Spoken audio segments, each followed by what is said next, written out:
everyone, welcome to this update video. I really hope you're doing amazing this morning. So we're going to be talking about the disturbance that is marked in the Caribbean, well, the area that is marked to be watched for development. So as we're going to be heading into the latter part of this week and into next week, we could see some development take place. Models are still expecting that we could see anywhere from a tropical depression through to hurricane in the Caribbean. So nothing is solid just yet, but we're going to look at the latest details and also the short-term forecast, especially as it relates to rainfall activity. So here we are taking a look at the satellite imagery, and a stationary front still extends into the vicinity of the northern Caribbean. So with that, there is some increased atmospheric instability, which is helping to enhance the shower and thunderstorm activity across some of the islands. So just to the north of Puerto Rico, Hispaniola, and even Jamaica this morning, there's some shower and thunderstorm activity. A couple of tropical waves are out there as well. Let's take a closer look at the Caribbean. So here we can see all that shower and thunderstorm activity as I had mentioned, and this general area is going to remain active throughout today. Look into the southwestern Caribbean, we see that blob as well. Now there is a tropical wave which is making its way towards Central America right now, and with that it is going to help to boost all that moisture in the western Caribbean. So this area is likely to remain active throughout the week, especially as that airflow pressure forms later this week and maybe the next few days, and then eventually we could see some development. So let's look at the rainfall forecast for today, and here we got it. The more colorful the map is, the more rain is expected. So we can see that for parts of Jamaica, especially some of our north and eastern parishes, parts of eastern Cuba, Hispaniola, even near the Turks and Caicos and southern Bahamas, Cayman Islands as well, there could be quite a bit of rainfall activity as we head throughout today. And then as we head towards the vicinity of Central America, for parts of Belize, the Keys, the Bay Islands, Guatemala, northern Honduras, Nicaragua, Costa Rica, Panama, there's likely to be quite a bit of rain as well. Even for San Andres and Providencia, there could be some downpours. Things will also be active for Colombia and parts of Venezuela. The Guyanas, though, we can see that there's really not much color at all around, so it's likely to be pretty sunny and dry for much of today.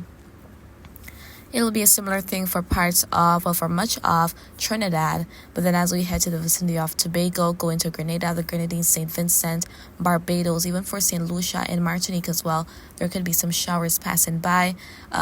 Similar thing will be possible for Dominica and Guadeloupe. Further north, few stray showers in the area, but nothing too crazy.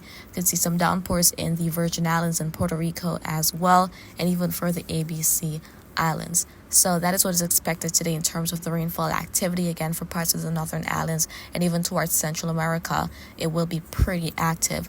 And with all the rainfall activity that will be possible today, guys, especially in areas that have been receiving quite a bit of rain, the soil is probably very saturated. So there's going to be that possibility of inundation or flooding. So please take the necessary precautions and do not take any unnecessary risks, and stay safe as best as you can. Now, in terms of the disturbance, we can see here that as of the latest update this morning, it is given a 40% formation chance over the course of the next 7 days. Now, it is important to note we don't have an area of low pressure that has formed as yet. So that is why the models are kind of all over the place with the system, because nothing is solid, coupled with the fact that it's going to be over the next week or so when we really see things get very interesting with the system with regards to where it goes and how strong it becomes. So let's take a look at the trends, and here we are with the ensemble. So this is for Euro, and we can see a little bit of a westward shift in the tracks, because let's compare this to yesterday. This was yesterday with Euro. We kind of had more members expecting that the system would move more towards the vicinity of Jamaica or even Hispaniola. Now we kind of have the bulk of them showing that, hey, this is going to be moving up to the northeast, but then it's going to make a curve headed to the northwest Caribbean and could even move into the Gulf. Who knows? So the majority of Euro members are now showing that.